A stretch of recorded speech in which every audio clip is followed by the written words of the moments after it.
Bienvenidos a un nuevo episodio de Ciencia Psicológica. Hoy tengo el honor de presentar un invitado, el licenciado José Dahab.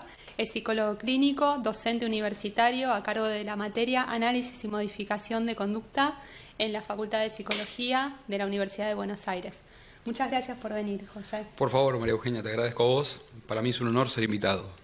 Bueno, también sos coordinador de CETESIC. Sí, desde el año 1999 soy cofundador y codirector junto con Ariel Minisi y Carmela Rivadeneira, dos colegas y amigos míos, de CETESIC, del Centro de Terapia Cognitivo-Conductual y Ciencias del Comportamiento. Muy bien, muy bien. Háblame un poco acerca del desarrollo de las ciencias del comportamiento acá en Argentina, porque no es algo tampoco muy reciente, ¿no? Han prevalecido otros enfoques. Sí, en los últimos años, afortunadamente, ha habido un desarrollo de la terapia cognitivo-conductual en Argentina, ¿sí? En mi época de estudiante, yo soy graduado de 1994. En la facultad había pocas opciones de elección, ¿sí? Estaba en ese momento la materia Metodología y la Investigación, que la dirigía la profesora María del Rosario Dolores Arnaiz, de apodo Charito, que ha sido la primera, por así decir, la pionera, en comenzar a insistir en la importancia del método científico en psicología, ¿sí?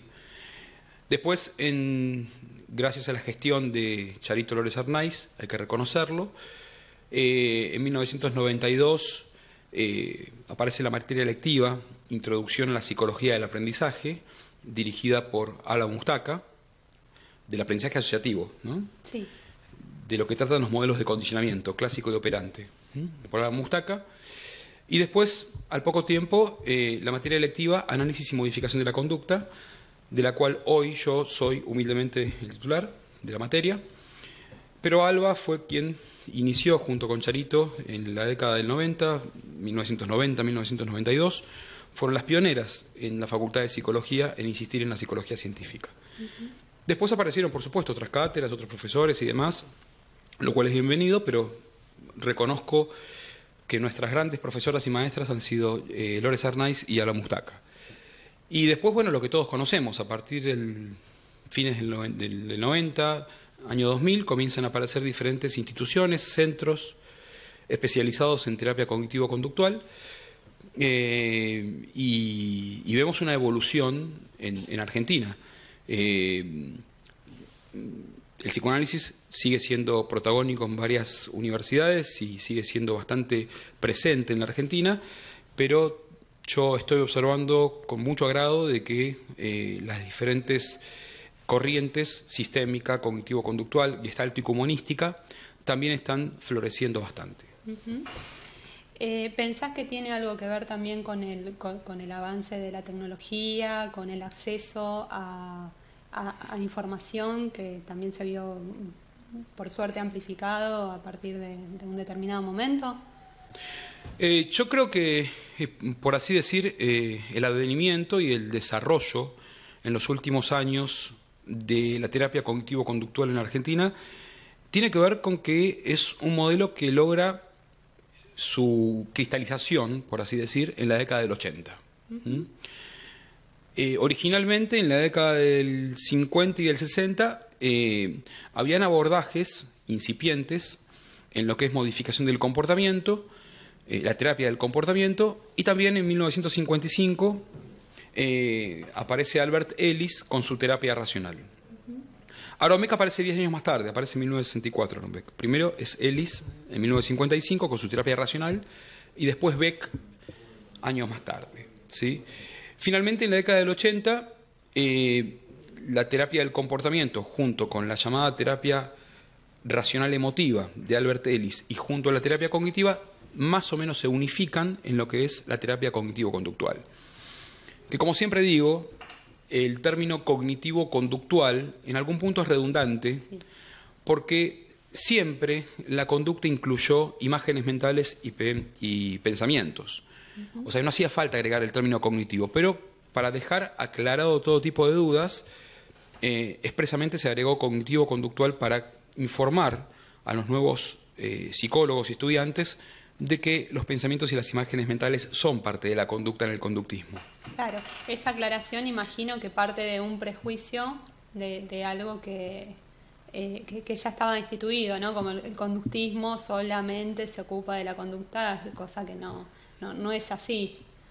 Claro, el mito que circula, que sigue circulando, es que el conductismo solamente se aboca a la conducta observable. Y que lo que la gente piensa, lo que la gente imagina, las expectativas, las creencias más privadas de un ser humano, no tienen importancia. Esto es falso, definitivamente. El conductismo ha propuesto otra metodología de abordaje de ese mundo interno. Te pongo un par de ejemplos, ¿sí? En el libro de Skinner, Ciencia y Conducta Humana, de 1953, Skinner habla de eventos privados, que son los eventos que suceden debajo del mundo de la piel. Y por supuesto que habla de pensamientos e imágenes mentales como parte de la conducta, ¿sí? Autores como Wolpe habla de la importancia de la corrección de errores de concepto. Estamos hablando de la década del 50. Algo bastante temprano en los conductistas. Yendo más lejos aún, Tolman, en la década del 20, autor conductista, habla de la importancia de los mapas cognitivos. Y Pavlov también hablaba del segundo sistema de señales, en el sentido en que las palabras y el lenguaje son fundamental para poder comprender el comportamiento humano, porque los seres humanos, a diferencia de los animales inferiores, por así decir, responden mucho a estímulos verbales. El ambiente es verbal, ¿sí? Es el segundo sistema de señales. Son las señales de las señales primarias. Eso es lo que plantea Pavlov, ¿no? Entonces, fijémonos cómo en estos 4 o 5 autores que yo recién nombré, ya hay autores conductistas que le dan importancia al lenguaje, a la palabra, a las imágenes mentales. Wolpe mismo demuestra que la desensibilización puede ser eficaz mediante el uso de imágenes mentales. Claro. Ya estaban abriendo varios la caja negra, la llamada caja negra. Pero yo creo que se instaló, por así decir,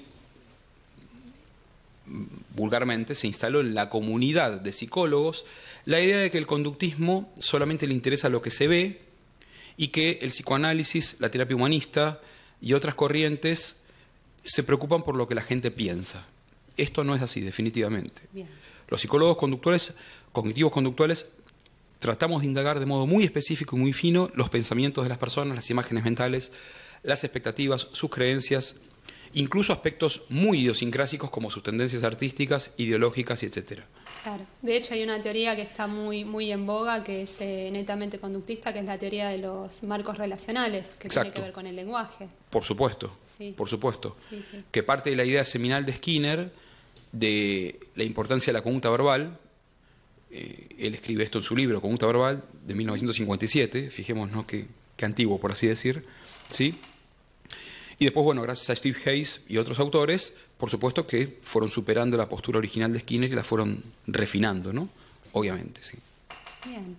¿Y podés hablarme de otros prejuicios que hay hacia el conductismo? Bueno, la terapia cognitivo-conductual, que estaríamos hablando de lo mismo ya a esta altura. Sí, a esta altura sí. Sí, por ejemplo, hay varios prejuicios que circulan y que lamentablemente alejan a los estudiantes que no conocen del modelo cognitivo-conductual, e incluso profesionales, ¿sí?, que tampoco lo conocen, como que no se tiene en cuenta, por ejemplo, la subjetividad del paciente. Como si los cognitivos conductuales ya en la primera sesión aplicásemos exposición o desensibilización o relajación muscular sin escuchar a la persona, sin evaluarla, sin tener en cuenta el caso por caso, ¿sí? No hacemos eso. Primero lo que se hace son 3 a 5 entrevistas, depende del caso, de evaluación conductual. ¿Qué es la evaluación conductual? Es precisamente recopilar datos y episodios concretos en los cuales aparece la conducta problema del paciente. En esos episodios tratamos de pesquisar los pensamientos automáticos, las imágenes mentales, las diferentes conductas problemas que aparecen, ¿sí? Y por supuesto que luego de esa evaluación, que puede llevar algunas sesiones, depende de cada caso, se diseña un plan de tratamiento en función de objetivos que son conversados con el paciente, los objetivos. Claro. No es que el psicólogo los elige y los impone, ¿sí? Es decir, se conversa con esa persona, se le presenta el tratamiento posible que se pueda aplicar y el paciente nos autoriza que nosotros apliquemos ese procedimiento. Esto es respetar la subjetividad, ¿sí? ¿Se entiende? Esto es tener en cuenta el caso por caso.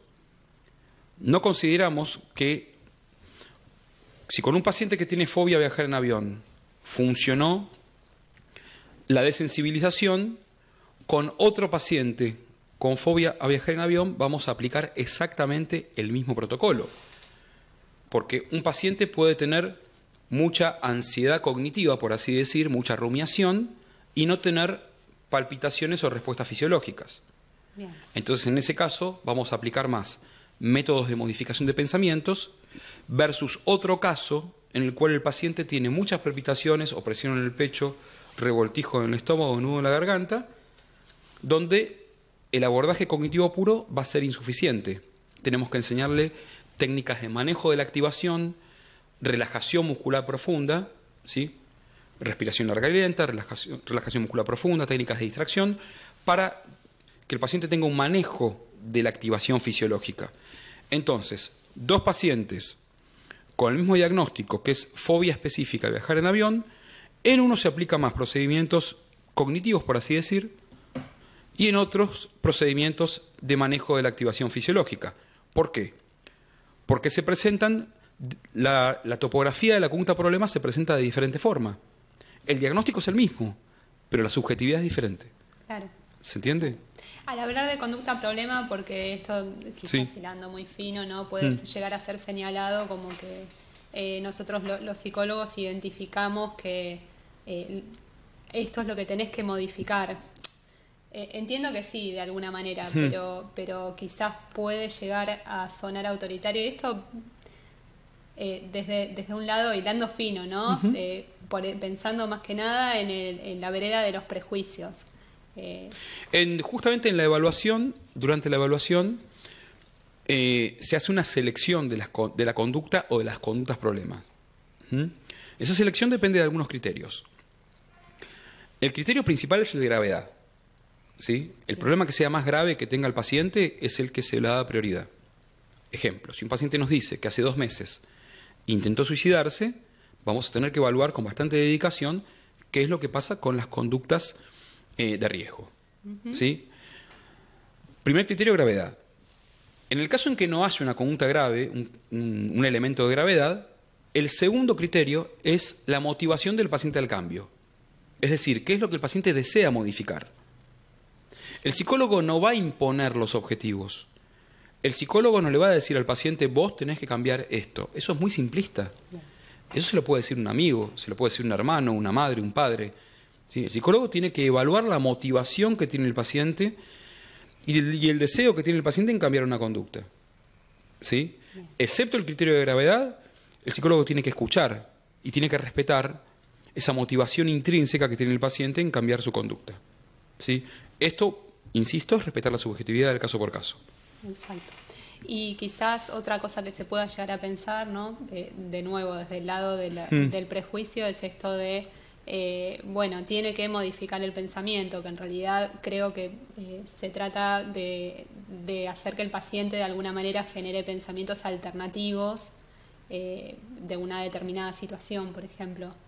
Sí, a ver, el hecho de lo que vos estás resaltando, que es la modificación de pensamientos, también habla del respeto a la subjetividad. Bien.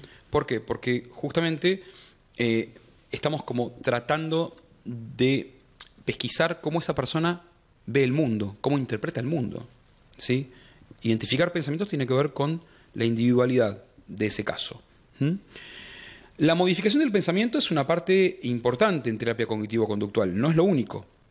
También se apunta a la modificación de las emociones y a la modificación de las conductas motoras. En algunos casos se hace más hincapié en la modificación directa de pensamientos, en otros casos se hace más hincapié en modificación de conductas motoras o de emociones. Pero un tema que es relevante es que, por ejemplo, las técnicas conductuales también modifican pensamientos. ¿Sí? no solamente se modifican pensamientos con métodos verbales, por así decir. Ejemplo, un paciente que tiene mucho miedo a viajar en subte, un paciente con claustrofobia, tiene la creencia de que si el subte se queda entre estaciones, puede llegar a morir de asfixia. Va a estar encerrado, se va a sentir muy mal, le va a faltar el aire y ese encierro le puede llevar a un infarto o a la asfixia. Luego de algunas sesiones de evaluación se le presenta el método del paciente, que es la exposición y prevención de la respuesta. El paciente se expone al subte, puede ser con un acompañante terapéutico, puede ser con el psicólogo mismo, puede ser solo, lo cual es lo ideal. Y después de 1 hora y cuarto de exposición al subte B, por ejemplo, desde la estación Juan Manuel de Rosas hasta Alem y de vuelta varias veces, después de 1 hora y cuarto, el paciente está mucho más tranquilo, se siente muy bien, está contento, se da cuenta de su propio cambio en su emoción y caen las creencias que tenía con respecto a la asfixia. Claro. Es decir, se modificó no solamente el componente motor de la conducta claustrofóbica, sino también el componente cognitivo, sí, sin discusión verbal. ¿Se entiende esto? Exactamente. Sino sí, por experiencia. ¿Mm? Muy bien. Esto también remarca la idea de que las técnicas conductuales influyen en las cogniciones, ¿sí? También las cognitivas influyen en las conductas motoras, y que hay una interacción permanente entre, como decía Álvaro Bandura, entre ambiente, cognición y conducta. Es una interacción permanente. Nosotros ya no partimos de la idea de que lo cognitivo sea más importante que lo conductual o que lo conductual más importante que lo cognitivo. Está superado eso. Conducta y cognición, ambas son importantes. Muy bien, muy bien. Y nada más, a ver, el conductismo desde este punto de vista tiene muchísimo que ver con la subjetividad del paciente, entonces. Muchísimo que ver. Tiene mucho que ver con la subjetividad del paciente en la medida en que el psicólogo tiene que ser empático y tiene que escuchar a la persona. A la gente hay que escucharla, ¿sí?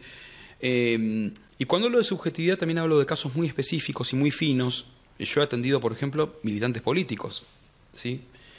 Y yo desde mi lugar de terapeuta, yo no trabajo para cambiar la ideología del paciente. Como se dice por ahí, de que, otro de los mitos, si querés, sí, te abro, de que los cognitivos conductuales trabajamos al servicio del capitalismo, por ejemplo, ¿no? De que trabajamos para que la gente se adoctrine o que se adapte pasivamente a las injusticias que todos ya conocemos, ¿no? Que es la explotación por parte de un empleador o un empleado, que la gente tenga que aceptar pasivamente algunas medidas económicas. Eso no es el objetivo de la terapia cognitivo-conductual. Eso es un mito que circula por ahí de que los cognitivos conductuales son de derecha y que, por ejemplo, el psicoanálisis es de izquierda, cosa que yo tengo mis serias críticas a esa división simplista. claro. Incluso he escrito artículos y llevo a cabo una investigación en historia de la psicología donde encuentro que ese tipo de conexionismo ideológico cae con solamente revisar la historia, ¿sí? Claro. Te doy un solo ejemplo. En la Unión Soviética, el Estado soviético ha financiado mucho las investigaciones de Pavlov. Ha estado muy interesado en la reflexología pavloviana e interesado en las aplicaciones conductuales. Estoy hablando de la Unión Soviética. Claro. ¿Se entiende? Justamente el país más representativo y más opuesto al capitalismo norteamericano.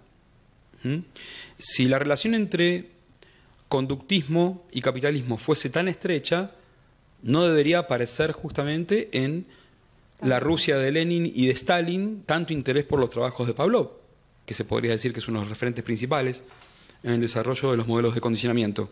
Claro. ¿Sí? Ahí hay una contradicción histórica. Decir que hay una relación directa entre capitalismo y conductismo es no haber leído historia de la psicología. Bien. Es no haber leído historia de la psicología. Por otra parte, basta ver la historia de la psicología en Estados Unidos para darnos cuenta que el psicoanálisis ha tenido un gran desarrollo durante el siglo XX en Estados Unidos y que Nueva York, junto con Buenos Aires y París, son los 3 focos principales de psicoanálisis en el mundo. ¿Se entiende?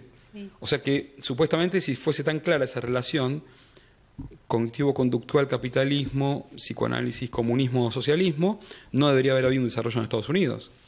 Sí.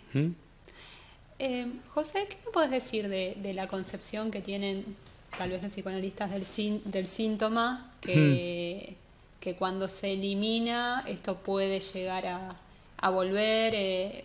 ¿Esto te gustaría que lo aclaremos?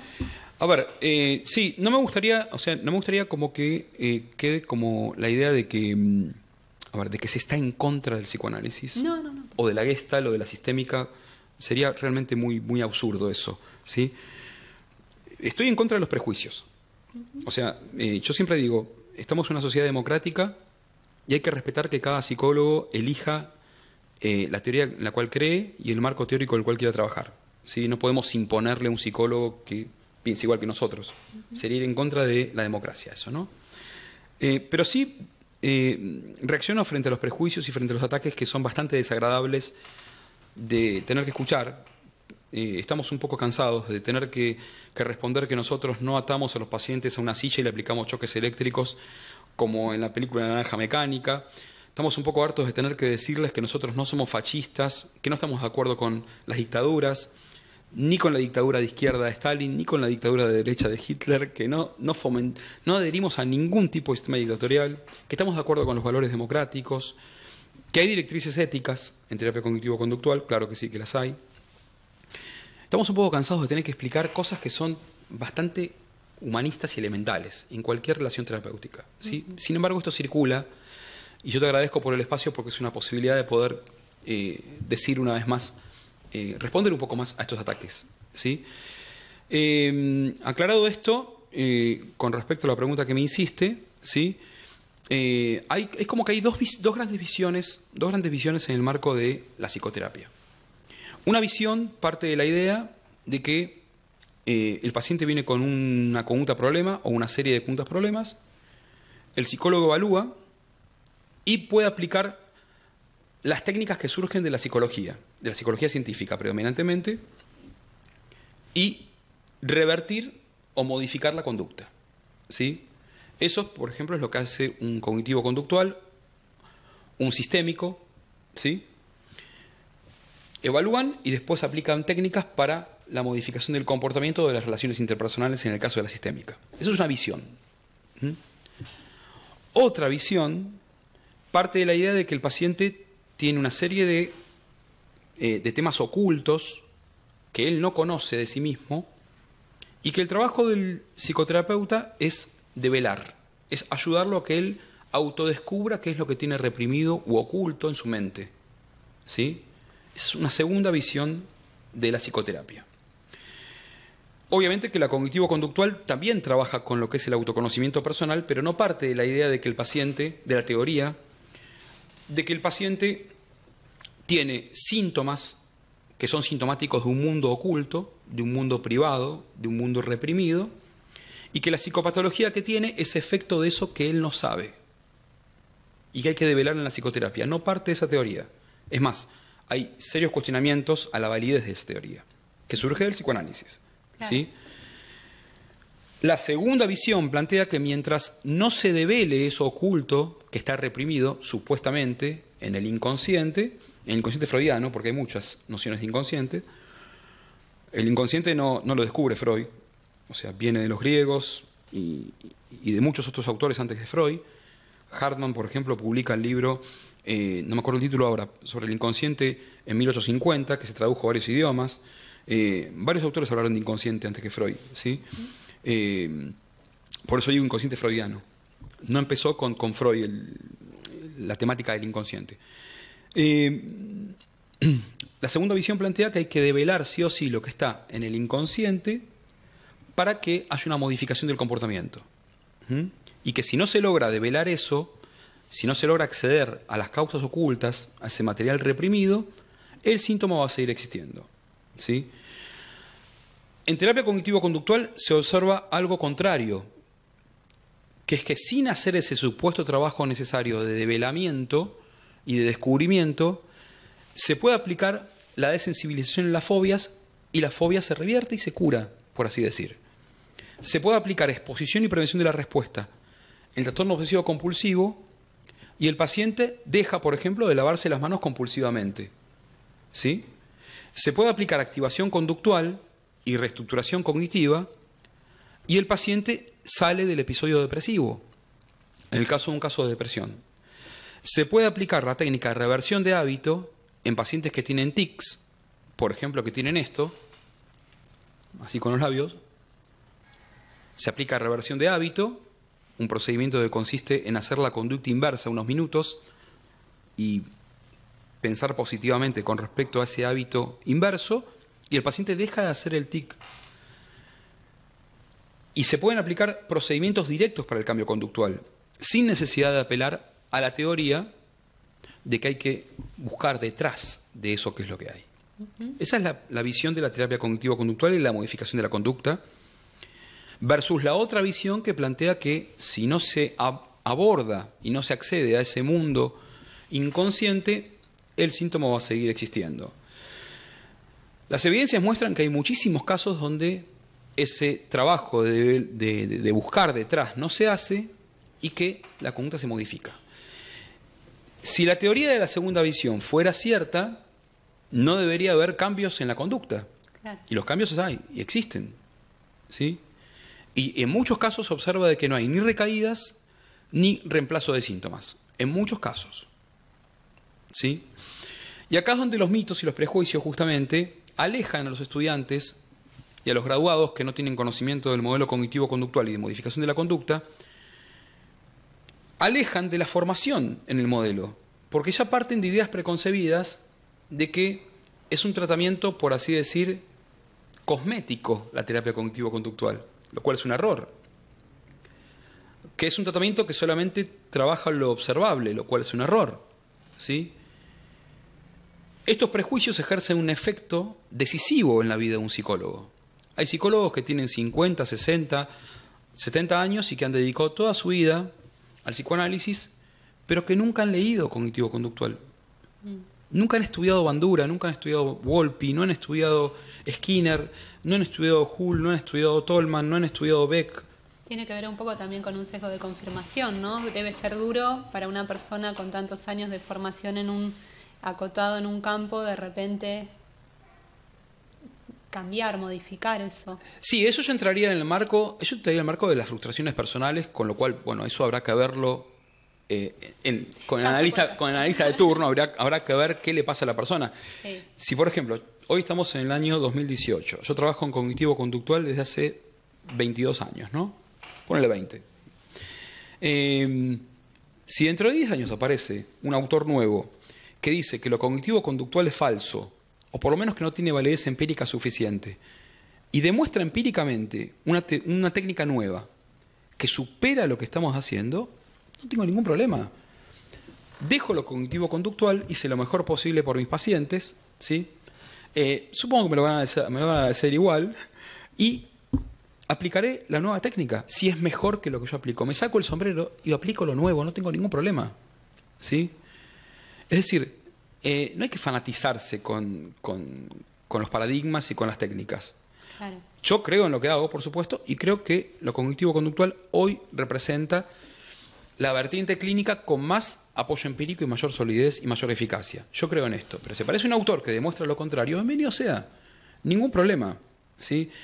En el hipotético caso de que una persona de 60 años, un psicólogo de 60 años, se frustre porque le están diciendo, mirá que hay un montón de cosas que tenés que estudiar, yo creo que es cuestión de flexibilizar un poco sus esquemas, que se abra un poco, que se abra la psicología, ¿sí? Que deje los sismos, y bueno, y que considere cambiar algunas nociones que tiene, no todas. Bien. ¿Sí?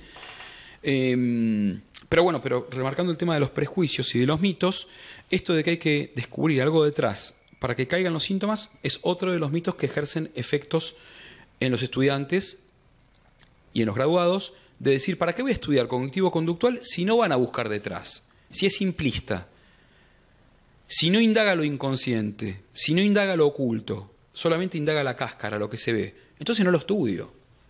¿Se entiende? Lamentablemente condiciona, ahí está el término, condiciona la vida de un profesional durante años y décadas.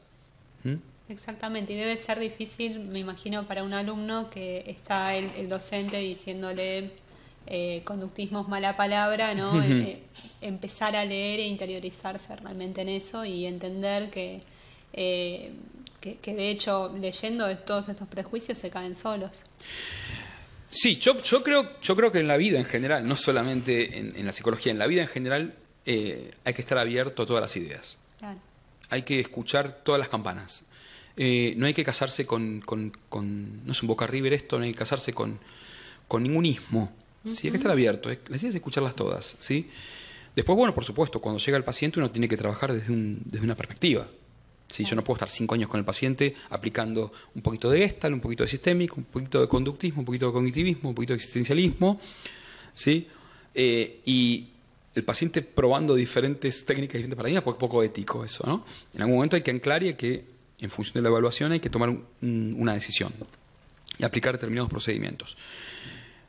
Pero después, en el marco de lo que es el aprendizaje, hay que tener apertura mental, ¿sí? Y acá llegamos a un punto de vista un poco polémico, ¿no? Porque, a ver, por ejemplo, Freud, ¿sí? Plantea que, Freud, Lacan y otros autores plantean que aplicar técnicas directas de cambio conductual obtura la aparición de material inconsciente, ¿sí? Por ejemplo, que si uno le aplica a un paciente relajación muscular profunda o respiración larga y lenta, eso interfiere en la aparición de las representaciones reprimidas. Entonces hay que correrse de la demanda del paciente para que aflore ese material inconsciente, ¿sí? Por lo menos el psicoanálisis freudo-lacaniano original plantea eso, ¿no? El primario, el psicoanálisis más ortodoxo, por así decir, ¿no? Después habrán líneas diferentes que son más flexibles. Como que no hay que aplicar técnicas de cambio conductual porque eso obtura la aparición de material inconsciente. Como que si llega un paciente con ataques de pánico, uno no debería enseñarle técnicas de refocalización atencional, técnicas de manejo de la activación, modificación de pensamientos catastróficos, ejercicios de exposición interoceptiva, exposición a estímulos externos e internos, porque esas 5 técnicas van a obturar la aparición de material inconsciente, ¿sí? Y yo digo lo siguiente, ¿no? Digo, ¿qué tiene de malo que un paciente con fobia le apliquemos una desensibilización? ¿Qué tiene de malo que a un paciente que tiene tics le apliquemos reversión de hábito? ¿Qué tiene de malo que una persona que tiene dificultades de oratoria le apliquemos ensayo de la conducta con habla más pausada y más lenta para que se le entienda mejor? O sea, ¿qué tiene de malo que ayudemos a un paciente a que esté más relajado cuando tiene que dar un examen final oral? ¿Qué tiene de malo explicar todo eso? ¿Va a perjudicar a la gente? ¿Sí? Bueno. Desde la postura del psicoanálisis más clásico, ¿sí? Eso no sería acorde con la teoría que plantea que hay que dejar aflorar el material inconsciente para que finalmente caigan los síntomas, ¿sí? Y yo me pregunto lo siguiente, ¿no? A ver, la vida útil, por así decir, la vida útil de un psicólogo, en el mejor de los casos, va desde los 25 años a los 75 años, en el caso que tengamos una vida de 80 años, ¿no? Claro, en la medida que el deterioro cognitivo... Exactamente, ojalá que nos acompañe siempre acá la sustancia gris, que siempre nos acompañe, ¿no? Si uno va a condicionar los 40 o 50 años de vida profesional útil que tiene, ¿le va a negar a un paciente aplicar una desensibilización o la exposición de la respuesta o la terapia cognitiva? Porque un autor, en este caso Freud, dijo que eso no sirve. O sea, yo y otros colegas vamos a privarle al paciente de una técnica que ha demostrado eficacia en estudios de investigación porque Freud dijo que no. Claro. Es decir, un autor de Viena, como Freud, ¿sí?, que tuvo su periodo de apogeo entre 1900 y 1938. Dice, el conductismo es ingenuo, y dice, ¿no?, que aplicar esas técnicas interfiere, ¿sí?, en el afloramiento del material inconsciente y que no hay que responder a la demanda. Esa idea postulada por Freud va a condicionar toda mi vida útil como profesional y va a llegar un paciente que me va a decir, licenciado, tengo problemas, por ejemplo, para tener relaciones sexuales, ¿sí? Tengo eyaculación precoz. Hay una técnica llamada Stop Start, propuesta por Master y Johnson, 2 sexólogos especializados en la respuesta sexual humana, que es una técnica muy eficaz que consiste en que el paciente, ya sea él mismo o con su pareja, si es que la tiene, haga ejercicio de automasturbación donde se masturba y antes de eyacular detiene la estimulación del pene. Eso tiene que hacerlo 4 o 5 ensayos. Al 5.º ensayo puede eyacular. La repetición del stop-start genera que haya un mejor recondicionamiento que propicia la detección de señales preeyaculatorias. Y después, eso aumenta la probabilidad de que el paciente tenga control eyaculatorio durante las relaciones sexuales. Técnica investigada, propuesta en las guías de terapias eficaces. ¿Sí? No es que yo lo digo, lo dicen las guías de terapias eficaces. El stop-start como uno de los procedimientos principales que se aplican en los varones con eyaculación precoz. ¿Sí? Aparece Freud, Lacan o cualquier psicoanalista o cualquier autor y dice, no, ese método es mecánico, ese método es simplista, ese método no indaga qué es lo que le pasa al paciente con su supuesto acelere, por eso tiene eyaculación precoz, dirían. Ese método coerciona al paciente a la técnica, ¿sí? Hay que ver qué pasa con su deseo y por qué le aparece eyaculación precoz, ¿sí? Aplicamos Stop Start, da resultado y nos preguntamos, ¿hay que hacer todo lo otro? Si está dando resultado el Stop Start, yo le voy a privar al paciente un método que está documentado, que tiene varios estudios de investigación, que es propuesto por las guías de terapias eficaces. Le voy a decir, no, mira, no voy a aplicar el Stop Start porque tenemos que ver qué es lo que hay detrás. ¿Es ético eso? Claro. ¿Privarle al paciente de una técnica eficaz y que siga sufriendo? ¿Eso es ético? Tengo mis serias dudas que sea ético. ¿Sí?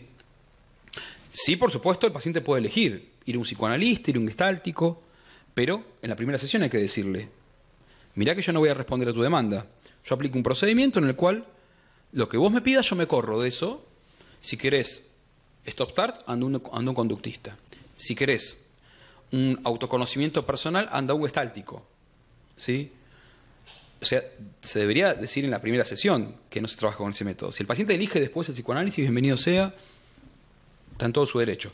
Pero privarnos, insisto con esto, privarnos de aplicar un procedimiento eficaz porque Freud o porque otros autores hayan dicho que eso es contraproducente, cosa que no creo, ¿sí? Y que realmente esa afirmación es bastante cuestionable de que sea contraproducente, ¿sí?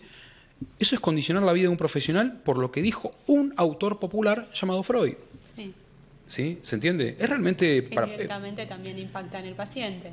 Indirectamente impacta en el paciente, pero sí. Los psicólogos deberían preguntarse si no están dirigiendo su vida en base, con todo respeto lo digo, no quiero generar ofensas, en base a los prejuicios de Freud, que son prejuicios de él. Claro. ¿Se entiende? Habría que preguntarse realmente si uno va a dedicar toda su vida en base a lo que escribió una persona, ¿sí? Muy, muy popular, por supuesto, Freud y demás, ¿no? Obviamente, pero que en ese sentido, para mí partía de un prejuicio. José, ¿te parece que uno como profesional lo más ético es adherir a la psicología basada en la evidencia y en base a la problemática, a las características del paciente, ahí diseñar un tratamiento, obviamente con las guías y teniendo en cuenta, evaluando cuáles son los tratamientos con mayor aval, con mejor eficacia comprobada, etcétera? Yo pienso que sí, pienso que ningún psicólogo que atienda pacientes puede ignorar las guías de terapias eficaces. Bien. Alguno podrá tener más conocimiento de un procedimiento u otro, es respetable, podrá derivar a un especialista, pero yo creo que hoy en día un psicólogo contemporáneo que niegue o que no quiera estudiar o que no quiera aplicar lo que la psicología científica clínica está recomendando, yo creo que está entrando en un plano poco ético. Porque, a ver, es como que un médico le niegue la penicilina a un paciente, que un homeópata le niegue la penicilina al paciente, ¿sí? Y que le dé, no sé, que le dé, por así decir, hierbas o una medicación que no tiene base científica, ¿sí? Y que le niegue un procedimiento eficaz. Claro. Yo creo que ahí echamos un dilema ético, dilema ético, es decir, ¿por qué vamos a negar al paciente aplicar un procedimiento eficaz? Porque a mí no me gusta, porque me gusta más los métodos de Carl Rogers, de la terapia humanista o de Frankl, y no me gusta el conductismo. Entonces yo voy a adaptar al paciente a lo que a mí me gusta. No, Yo tengo que aplicar lo que está probado como eficaz, no lo que a mí me gusta. A mí me puede gustar, me puede encantar que el paciente se tire en el sillón y aplicarle respiración y relajación muscular todas las sesiones. Sí. Pero si el paciente parte de un error de concepto de la vida, por ejemplo, parte de la idea de que para ser feliz hay que ser el número uno, tener muchísimo dinero, ganar a los demás, tengo que aplicar reestructuración cognitiva, reinterpretación, no respiración y relajación. ¿Por qué? Porque el estrés del paciente surge de los esquemas y de la ambición desmedida que tiene. No surge de un mal manejo de la activación psicofisiológica. Claro. ¿Se entiende? A mí me puede gustar más aplicar respiración y relajación muscular, pero para ese caso no es lo que hay que aplicar. Bien. Esto de que los psicólogos tienen que aplicar lo que les gusta es muy cuestionable a nivel ético. Ya te lo dije recién. La reversión de hábito no es un procedimiento agradable, ¿sí? Es un poco aburrido. Sin embargo, es lo eficaz para los tics. Y esto que quizás está planteado por parte de muchos psicólogos, de que la ciencia en realidad en la psicología no es importante, que es un discurso entre otros y que no significa que sea la verdad, etcétera. Esto, ¿qué podríamos decir? Bien, bueno, acá llegamos también a un poco de rastreo histórico, ¿no? Sí.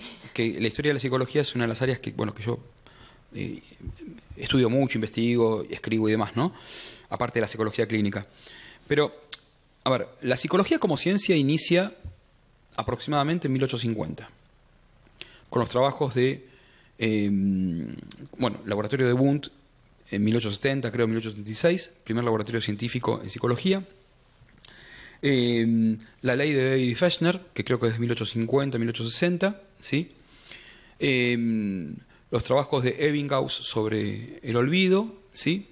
Son todos los primeros trabajos en psicología científica. La psicología como ciencia comienza en 1850, 1860 aproximadamente, ¿no? Pero la historia de las ideas psicológicas tiene siglos. Viene de los griegos, de los estoicos. Por ejemplo, Albert Ellis, con buen criterio, cita a Epícteto y a Protágoras, ¿sí? Epícteto era un pensador estoico que planteaba que las personas padecen no por las cosas, sino por la interpretación o visión que tienen de las mismas. Protágoras, griego, unos siglos antes, también planteaba algo similar. Esto no es un descubrimiento de Ellis, ni de Beck, ni de Freud, ni de Piaget, ni de Rogers, ni de Frankl, ni de Skinner, ni de los psicólogos populares del siglo XX. La idea de que las personas padecen por lo que piensan, y no solamente por los eventos del ambiente, es más antigua que el sol. No la descubre Lacan, Freud, Skinner, insisto, ¿sí? La historia de las ideas psicológicas es mucho más extensa que la historia de la psicología científica. La psicología científica tiene 150 años. Es muy joven la psicología como ciencia. Yendo a tu pregunta, cuando algunos críticos plantean que el discurso de la ciencia es un discurso, que hay otros, ¿sí? Esto es verdad. A ver, la ciencia no es el único sistema de conocimiento. El periodismo también es un sistema de conocimiento, el arte es un sistema de conocimiento, la religión es un sistema de conocimiento, el derecho es un sistema de conocimiento, la ciencia es uno más. ¿Pero qué es lo que distingue a la ciencia de la no ciencia? El método. Eso es lo que distingue a la ciencia de la no ciencia, el método. Y como decía Popper, la ciencia no busca la verdad, no apunta a la verdad. Apunta a que con una metodología específica se encuentren, grosso modo, por supuesto, grosso modo, ¿sí? Se encuentra relación entre las teorías y los datos y los hechos, ¿sí? Bien. Cuanto más se pueda reproducir un experimento, más validado está. Cuanto más se pueda repetir una relación funcional, más validada está.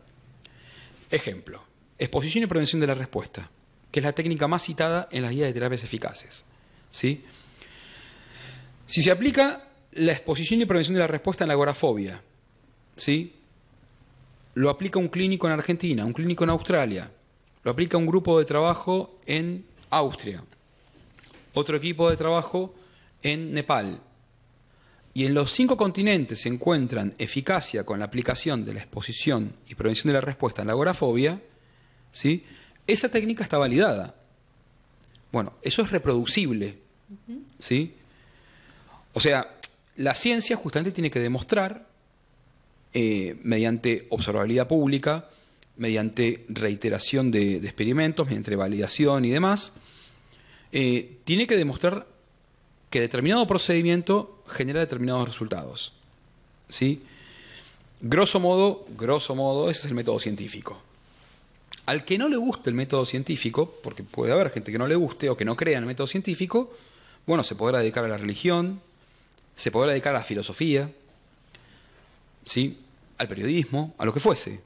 Pero desacreditar a la ciencia, ¿sí? Diciendo que la ciencia es simplista, está al servicio del capitalismo, que la ciencia estigmatiza, rotula, condiciona a los sujetos, los manipula. Ya todo eso es una exageración. Sí. O sea, a ver, ¿no te gusta la ciencia? Perdón, ¿no te gusta la ciencia? Listo, fenómeno. Sociedad democrática, adherí a otro sistema de conocimiento. Pero no inventemos ya prejuicios y ataques porque ya entramos en el plano ya de la confrontación agresiva incluso. Claro. ¿Se entiende? Claro, sí. La ciencia no es perfecta, definitivamente. Hay mucho por investigar. El comportamiento humano es algo muy complejo. Y la psicología es una disciplina muy joven. Pero creo que hay que seguir avanzando, ¿sí? Porque si no, definitivamente es como que ya porque la ciencia sea imperfecta, entonces hay que erradicarla, como si fuera blanco o negro. No, definitivamente no. Que de hecho, obrar por medio del método científico es la manera más ética de obrar, ¿no? Como profesionales. A ver, yo creo que diría el método científico es al menos posicionarse en el marco de un marco de control de variables. Queremos controlar las variables intervinientes, ¿sí? Es decir, ejemplo, de 3 a 5 respiraciones profundas cortan una crisis de pánico. De 3 a 5 respiraciones largas y lentas cortan una crisis de pánico. Esto se investiga con pacientes que tienen ansiedad y pánico y se observa que disminuye el ritmo cardíaco, se observa que la sensación subjetiva de calma aparece en el paciente y se investiga en el laboratorio y también en estudios clínicos, ¿sí? Eso es ciencia. Se detecta que la meditación sirve para bajar el nivel de activación fisiológica y la meditación se incorpora al arsenal de técnicas cognitivo-conductuales. Por más que haya surgido en la psicología oriental, China, Japón, etc., se incorpora al arsenal de la TCC. Cualquier técnica que pase por así decir, por el aparato de la ciencia, ¿sí? Por la máquina de la ciencia, y que demuestre eficacia, se puede aplicar sin ningún problema. Pero hace falta estudios de validación y replicabilidad. Yo no veo ningún problema. A ver, no veo ningún problema en que haya alguien que diga, a mí la respiración no me interesa, no me gusta y no la voy a aplicar. Pero tiene que preguntarse fehacientemente qué es lo que le sirve al paciente. Exacto. No lo que le gusta, ¿sí? Y la ciencia nos da, a diferencia de otros sistemas de conocimiento, la ciencia nos da la posibilidad de autocuestionarnos, de que haya debate sobre eficacia, y que nos puedan decir, a ver, demostrame el paper o demostrame en hechos claros que ese procedimiento es eficaz. Lo que tiene de bueno la ciencia, a diferencia, por ejemplo, de otros sistemas de conocimiento, es que tienen que haber datos observables y medibles que demuestren que las afirmaciones fehacientemente han pasado por mecanismos de control. Eso es lo que distingue a la ciencia de, por ejemplo, la religión, con todo respeto a las creencias religiosas, ¿sí? O de las creencias ideológicas o de las creencias basadas en el derecho, por ejemplo. La ciencia está obligada a que haya controles. ¿Me explico? Antes de aplicar un fármaco en medicina, tienen que haber investigaciones. Si no, no se puede aplicar ese fármaco. Y yo creo que la ciencia, por lo menos desde mi punto de vista, tiene esa ventaja, que está autoobligada al control de las variables intervinientes y obliga a hacer un trabajo relativamente ordenado y no caótico. Bien. José, ¿cómo te imaginas el futuro de las ciencias de la conducta? A ver, acá entramos ya en el plano de nadie tiene la bola de cristal, ¿no? Nadie tiene la bola de cristal y te puedo decir lo que yo estoy viendo. Yo estoy viendo bastante, o sea, estoy por un lado contento de que haya un auge de la terapia cognitivo-conductual en Argentina. La verdad es que me pone bien eso, ¿sí? Pero también estoy viendo como que hay como ya en algunas líneas un alejamiento del método científico, ¿sí? Incluso dentro de algunas líneas de lo cognitivo-conductual, que, no sé, alguien inventa una teoría, la escribe, autofinancia un libro y ese libro cobra popularidad, ¿sí? Y le pone cognitivo-conductual. Claro. Y se aleja bastante de los autores fuertes en terapia cognitivo-conductual. Sí. ¿Se entiende? Y estoy viendo como que, no todos, ¿no? Pero estoy viendo como que muchos psicólogos están muy abocados, por ejemplo, con todo respeto lo digo, porque yo realmente aplico cosas de tercera ola. Lo digo con mucho respeto, pero están más abocados a la tercera ola sin conocer la primera y la segunda. La primera sería conductismo, la segunda sería cognitivismo, Aaron Beck, Albert Ellis, terapia constructiva y demás. Y la tercera sería aceptación y compromiso, mindfulness y demás. Y lo digo con todo respeto, yo estoy viendo una gran cantidad de psicólogos que se abocan a la tercera ola sin conocer la primera y la segunda. ¿Sí? Que están más orientados a lo nuevo que a todo el recorrido que hay previo a eso, los 50 años de investigación y de aplicación de técnicas, ¿no? Y estoy viendo también como que hay también algunos psicólogos que se suben a la moda, por así decir, de lo cognitivo-conductual y lo mezclan con otras cosas. Estoy viendo, yo tengo mis dudas de que la integración con el psicoanálisis clásico al menos sea posible. Como dije antes, son dos visiones antagónicas, ¿sí? No creo que sea posible la integración entre cognitivo-conductual y psicoanálisis clásico. Tal vez sí con un psicoanálisis evolucionado, que reformula algunos prejuicios. No descarto que se pueda hacer una integración a futuro con una apertura del psicoanálisis hacia el método científico, por ejemplo. Pero hoy lo veo muy, muy lejos, la llamada integración que propician algunos cognitivos conductuales modernos en Argentina. Por respeto no voy a dar nombres, o sea, eso no me parece ético. No creo que la integración sea hoy posible entre TCC y psicoanálisis clásico, y no creo que todo lo nuevo sea mejor que la primera y la segunda ola, ¿sí? Hay cosas excelentes y muy interesantes en terapia de aceptación y compromiso. Me parece algo hiper interesante. Aplico algunas nociones de ACT, ¿sí? Adhieren al método científico, bienvenido sea, excelente. Pero después tenemos autores que se alejan ya de ACT y que escriben ideas interesantes a nivel periodismo, a nivel literatura. Claro. Sí. Pero no es ciencia eso. Claro. ¿Sí? Si yo invento una teoría, por ejemplo, ¿no? No sé, invento una teoría de que, por ejemplo, imaginar que uno viaja mejora el funcionamiento cardíaco, ¿sí? Y le pongo, teoría de Dahab de visualizaciones para el funcionamiento cardíaco. Y le pongo cognitivo-conductual. A eso estoy utilizando el término cognitivo-conductual para validar algo que no pasó por la máquina metodológica, que surgió de mis ideas, surgió de mi creatividad literaria.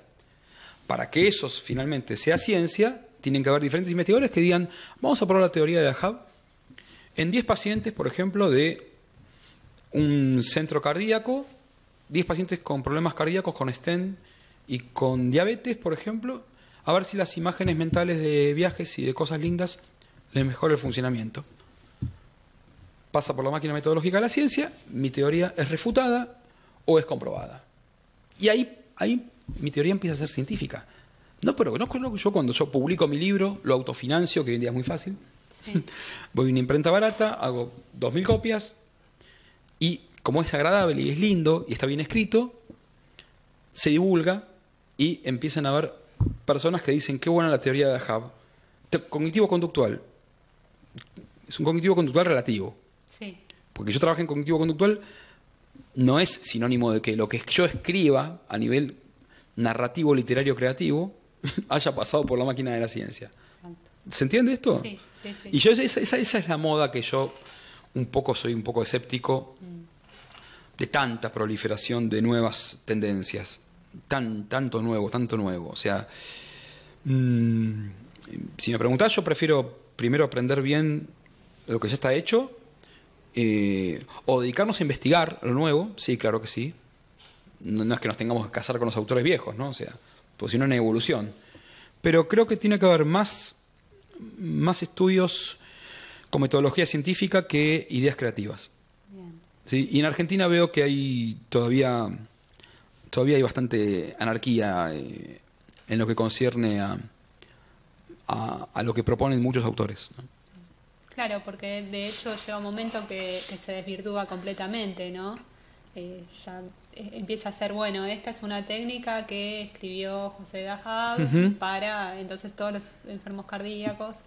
Claro, yo puedo escribir y decir que yo propongo este procedimiento y aclararle, falta investigación. Claro, sí. Y propongo que se investigue. Eso sí, por supuesto. Exacto. En la década del 80 los trabajos de Steve Hayes eran todavía trabajos de avanzadilla, eran prometedores. Finalmente, obviamente, Steve Hayes y varios autores, que siguen en Argentina la línea de ACT, están totalmente de acuerdo con que se hagan estudios de evaluación científica, lo cual es maravilloso, ¿sí? Sí. Pero bueno, después todas las ideas que tengamos los psicólogos clínicos y que las publiquemos no necesariamente son científicas, ¿sí? Tienen un valor periodístico, tienen un valor literario, generan fascinación, porque, a ver, muchas cosas generan fascinación y público, pero de ahí que pase por la máquina de la ciencia,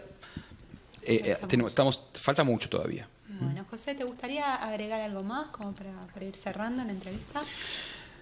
No, yo sí, lo que yo puedo agregar es que, a ver, ya que surgieron temas relacionados con la ética y con los prejuicios y demás, es que yo creo que la mejor forma de refutar una teoría es no conocerla.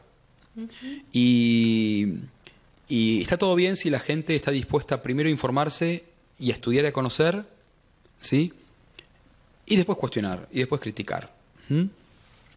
Yo creo que la psicología es enorme, hay que estudiar mucho, los campos de conocimiento son océanos, ¿sí? Psicología social, psicología clínica, psicología laboral, los campos son enormes y no se puede saber todo, ¿no? Pero me parece a mí como que adherir solamente a un autor o a dos autores y no conocer otras tendencias que ha mostrado ser eficaces, yo creo que está bastante limitado. Y hablando de los prejuicios, es una pena que hayan personas que se resistan a conocer algo nuevo a partir de estos prejuicios cerrados que hay, de que lo cognitivo-conductual es coercitivo, de que obliga al paciente a hacer determinada conducta, de que lo manipula, de que le dirige la vida, leí por ahí, de que los cognitivos le dirigimos la vida al paciente, lo cual no es cierto, de que estamos al servicio del sistema capitalista, y toda una serie de prejuicios que lamentablemente no solamente generan desagrado escucharlos, sino que aparte son falsos. Claro. Fundamentalmente son falsos. Son falsos, sí. Y generan un efecto en los estudiantes y en los recién graduados, ¿sí? En los pacientes de rebote. En los pacientes de rebote. Sí. Y si querés digo una palabra polémica que es condicionamiento. Es condicionamiento a partir de prejuicios. Exacto. ¿Se entiende? Y bueno, yo creo que justamente que los que adherimos al método científico tenemos que tener la mente abierta como para conocer un poco de todo, ¿sí? Y como te dije antes, si el día de mañana aparece algo que ha mostrado más eficacia comprobable en estudios clínicos, dejaremos algunas técnicas conductuales y cognitivas y aplicaremos lo nuevo sin ningún problema. Muy bien. Bueno, muchísimas gracias, por favor. José, por venir. Fue muy enriquecedor. Qué bueno. Yo te agradezco a vos. Muchas gracias, María Eugenia. Gracias. Por favor. Y gracias por acompañarnos en un nuevo episodio de Ciencia Psicológica.